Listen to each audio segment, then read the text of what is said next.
Assalamu alaikum, bienvenue sur ma chaîne Abou Mariam Vivre aux Émirats pour cette nouvelle vidéo où on va parler de la chose la plus difficile à vivre ici à Sharjah.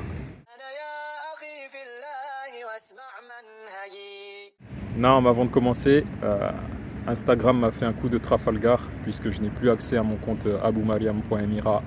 Du coup, j'ai dû en faire un nouveau. Et du coup, je repars de zéro hein, après un an où j'ai posté, publié, partagé régulièrement. Là, il faut tout recommencer. Bref, tout ça pour dire, allez rejoindre le nouveau compte. Ceux qui me suivaient déjà sur Insta, ceux qui ne me suivaient pas, c'est l'occasion de voir le quotidien, de voir la vie à Sharjah, de voir tout ce que je partage. Donc le nouveau compte, c'est aboumariam.sharjah. Je vous mets le lien, c'est le premier dans la description. Donc voilà, cliquez, abonnez-vous. Et non, mais venez voir le quotidien ici, Inch'Allah. Donc pour ce qui est de notre sujet du jour, faire la hijra, c'est forcément des sacrifices. Parfois j'ai l'impression que les gens considèrent moins ceux qui font la hijra aux Émirats parce que c'est un pays développé et donc qu'il n'y a pas toujours de perte de confort niveau matériel, niveau de vie, etc. Et encore, je reviendrai sur ça, Inch'Allah, dans une prochaine vidéo. Mais la perte de confort ou l'effort consenti, c'est pas que le matériel, c'est aussi le fait de s'éloigner de sa famille. Je pense même que c'est ça l'effort principal et c'est bien de ça dont je veux parler quand je parle de la chose la plus dure à vivre ici aux Émirats. C'est très simple, pour la plupart de ceux qui viennent s'installer ici ou plus largement dans la région, ça te coupe complètement de la totalité de ta famille. Personne n'est originaire des Émirats ou du Qatar ou d'Arabie Saoudite parmi nous. Du coup, t'es vraiment livré à toi-même, entre guillemets. C'est un peu différent d'une personne qui serait d'origine sénégalaise et qui irait au Sénégal, parce que même si ses parents, par exemple, sont encore en France, et encore, parfois les parents sont rentrés, mais si les parents sont en France, les frères et sœurs en France, il va quand même retrouver un cousin ou un ami de la famille ou des grands-parents, etc. Pareil pour d'autres pays, on m'a reproché que je citais beaucoup l'Algérie, je ne vais pas citer l'Algérie. On va dire un Comorien qui rentrerait aux Comores, c'est pareil, même si ses parents, ses frères et sœurs sont en France, il va quand même retrouver des cousins, il va quand même retrouver des tantes, des oncles, des grands-parents, etc. Donc voilà, ici c'est pas le cas et c'est pas simple d'être loin des parents, d'être loin des frères et sœurs, des neveux, des nièces, des grands-parents, des amis d'enfance, etc. C'est quelque chose vraiment qui est déstabilisant et même pour les enfants, pour ceux qui en ont, ils vont venir ici, ils vont couper entre guillemets les enfants des grands-parents, des cousins, ni de la famille et les enfants ils se rendent bien compte, même s'ils sont petits, ils se rendent compte que maintenant le contact avec toutes ces personnes-là, c'est les appels vidéo et c'est tout. Donc non, c'est pas facile, il ne faut pas sous-estimer cela et il ne faut pas oublier de s'y préparer psychologiquement. Moi, à titre personnel, ça fait déjà plus d'1 an du coup que j'ai pas vu ma famille, que j'ai pas vu mes parents, etc. Mais alhamdoulilah, je suis un peu habitué puisque c'est le schéma pour nous les ultramarins, pour nous qui sommes des îles. On fait les études jusqu'au lycée, jusqu'au bac chez nous et après le bac, en règle générale, on quitte notre île pour aller faire des études supérieures en métropole. Donc moi, c'est ça qui s'est passé. Donc j'ai quitté ma famille pendant des années, presque 10 ans. Mais c'est quand même différent. C'est quand même différent d'aller en France parce qu'en France, voilà, toute ma promo, tous mes amis étaient en France, éparpillés dans toute la France. Et après, j'avais évidemment des cousins, des grands cousins dans toute la France et surtout, j'avais ma grande sœur. Donc c'est différent. Et puis t'es moins dépaysé, du coup, c'est la même langue, etc. Alors que ici c'est extrême. Ici, tu changes de pays, tu changes de langue et tu te retrouves tout seul. Donc non, moi déjà qui ai l'habitude, ça m'a fait bizarre, mais voilà, il y a des frères et des sœurs ici, c'est la première fois qu'ils s'éloignent autant de leur famille, de leurs proches. Et parfois, ils ne vont pas les voir pendant 3 mois, 6 mois, 1 an, 2 ans.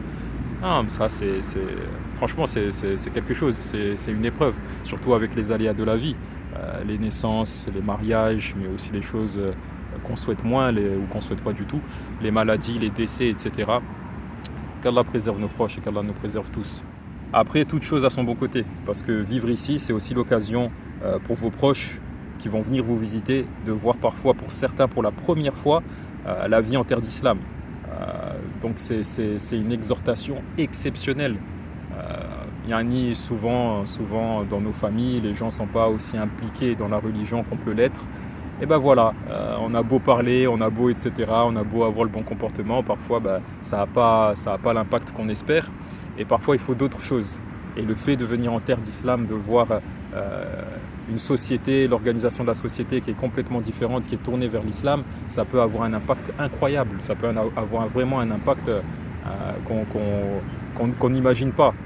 Et les histoires, les anecdotes, il y en a déjà pas mal. Moi, les frères et sœurs qui ont été visités par leurs parents, par leur famille, ils me racontent, je kiffe. Pour ne citer que 2 anecdotes, il y a un frère qui me racontait que sa belle-mère, qui n'est pas musulmane, est venue ici. Donc évidemment, quand ils ont annoncé qu'ils allaient partir et tout, elle avait des réticences, etc. Et après, elle est venue les visiter ici et elle a kiffé les Émirats. Elle a tellement kiffé, elle se sentait tellement bien en sécurité, etc. que finalement elle sortait toute seule et elle s'est régalée. Et on prie Allah que ce soit une cause pour la guider et pour guider les parents de tous nos frères et sœurs convertis qui n'ont pas leurs parents sur l'islam. Donc voilà, le fait que les enfants viennent vivre ici et qu'ils puissent faire venir ne serait-ce que sur un court séjour leurs parents, leurs cousins, leurs frères et sœurs, on espère que ce sera un grand positif pour eux. Deuxième anecdote, c'est un frère pareil qui est venu s'installer ici avec sa femme et ses enfants. Pareil, les parents qui disent pourquoi vous êtes allés là-bas, etc. Un frère d'origine marocaine. Et du coup après donc ses parents ils viennent le visiter et ils ont kiffé. Et il m'a dit qu'après quand ses parents ils sont rentrés en France, ils ont dit à ses sœurs, donc aux sœurs du frère, pourquoi vous n'allez pas vivre aux Émirats, vous faites quoi encore en France? Alhamdulillah. Donc voilà, c'est quelques anecdotes et on a d'autres, mais c'est des choses vraiment qui font plaisir et qu'on souhaite pour tous nos proches, n'est-ce pas? Donc là j'ai parlé des parents, mais ça peut être des amis, ça peut être des cousins. Moi personnellement j'ai déjà quelques cousins qui me suivent sur Insta. Ouais. En tout cas qui me suivaient sur l'ancien Insta, j'espère qu'ils vont avoir la nouvelle pour aller sur le nouveau compte. aboumariam.sharja, je rappelle. Donc ouais, mes cousins qui me suivent sur Insta, qui voient la vie ici, il y en a quelques-uns qui m'ont écrit et qui m'ont dit que ça leur donnait envie. Et alhamdoulilah, c'est des choses. Évidemment, je fais du contenu, je fais des vidéos sur YouTube, je partage sur Insta pour vous tous, pour tous ceux que ça intéresse. Mais évidemment, si ça peut avoir un impact sur ceux avec qui j'ai grandi, mes cousins, mes frères et sœurs, c'est comment dire. Bref, vous avez compris quoi. C'est quelque chose, ça me touche et ça me fait plaisir. Donc voir mes cousins qui sont pas forcément très dans la religion, qu'Allah leur facilite, m'écrire ça et me dire que ils se disent que s'ils étaient là, ça serait une cause supplémentaire pour qu'ils fassent des efforts, etc.